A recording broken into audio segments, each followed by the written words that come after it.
बहुत ज़्यादा जैसे सर्दियाँ वो ज़्यादा बर्दाश्त नहीं कर सकते, तो उनको अपनी के हेल्थ के लिए कैसे, जैसे उन्हें बलगम वाला आ रहा था, कहते हैं आप बार बार बुजुर्ग लोग बार बार वॉशरूम जाकर नहीं कर सकते, फिर थूकदान भी होता है लेकिन they don't feel like doing that, उनको मुश्किल होती है, उसके लिए क्या करना चाहिए?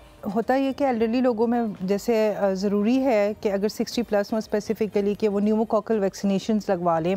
नमूनिया बहुत होता है एल्डरली पीपल में, कुछ तो ये कि उनका उठना बैठना भी कम होता है। क्या होता है न्यूमोकॉकल वैक्सीन? ये है नमूनिया से प्रोटेक्शन वैक्सीन है, क्योंकि एल्डरली लोगों में नमूनिया के बहुत ज़्यादा रिस्क होते हैं, तो इस रिस्क को अवॉइड करने के लिए 5 ईयरली बेसिस पे WHO ने रिकमेंड किया हुआ है वैक्सीनेशन, जो प्रोग्राम शो किया। हमारे यहाँ लोगों में इतनी अवेयरनेस नहीं है जिसकी वजह से हम लोग नहीं जाते इसकी तरफ, और कुछ मिथ्स वगैरह भी बहुत ज़्यादा हैं, कुछ टैबूज़ बने हुए हैं कि जिसमें कहा जाता है कि भाई आप वैक्सीन को अवॉइड करें ये वो।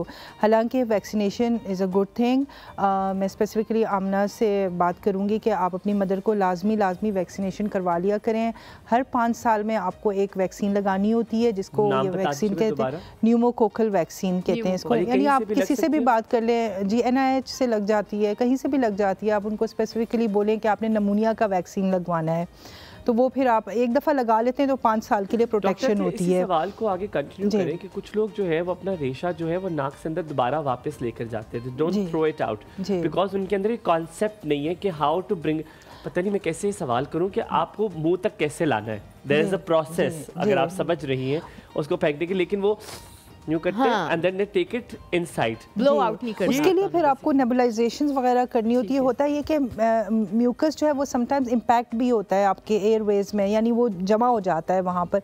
जब वो वहाँ पे जमा हो जाता है तो उसकी वजह से वो वहाँ पे ग्रोथ हो जाती है माइक्रो ऑर्गेनिजम्स की या जरासीमों की ग्रोथ हो जाती है, जिसकी वजह से इन्फेक्शन हो जाता है और आपके जो लंग्स हैं या फेफड़े जो है वो मुतासर हो जाते हैं। इसको अवॉइड करने के लिए आपको ये कि सिम्प्टोमेटिक मैनेजमेंट बहुत ज़रूरी है, और उसमें आपका इसका जो ब्रोंकोडायलेटर्स कहते हैं, कुछ ऐसी चीज़ें होती हैं जैसे आप इन्हेलर फॉर्म में भी लेते हैं, जिससे आपका म्यूकस जो है वो म्यूकस प्लग जो है वो नहीं बनता और म्यूकस निकल जाता है इजीली बाहर। उसमें ये होता है कि आपको जैसे हमारे यहाँ ये समझा जाता है कि अगर हम इन्हेलर यूज़ करेंगे तो हम एस्थमेटिक हैं। इट डजंट मीन कि आप एस्थमेटिक हैं तो आप इन्हेलर यूज़ करेंगे, ठीक है ना। आप सिंपल नॉर्मल सलाइन से भी भाप ले सकते हैं। भाप का बहुत ज़्यादा रखना चाहिए हमें इस्तेमाल, ख़ासकर सर्दियों में।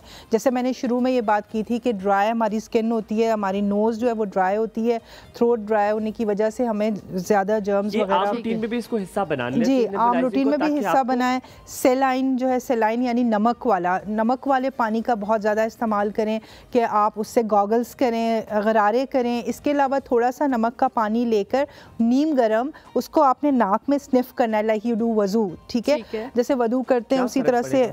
उससे ये होगा कि आपका जो पूरा पैसेज है ये सारा जो है ये साफ हो जाएगा।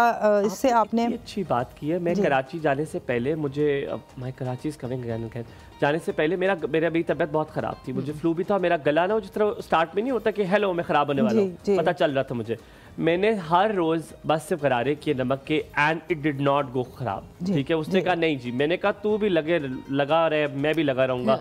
मैंने गरारे करता रहा और इट वाज अल्हम्दुलिल्लाह। So here it is. बिल्कुल इसी तरह से आपको भी ये कि मदर को रूटीन में उनको भाप दिलवाएं, ठीक है, स्टीम लिया करें वो। और इसके अलावा ये कि नमक, और स्टीम में ये कि नमक वाले पानी से ज़्यादा उसका असर होता है। लौंग का इस्तेमाल बहुत ज़्यादा करें। लौंग is a perfect anti inflammatory. लौंग को बॉयल करके पानी में उसकी भाप लेनी है।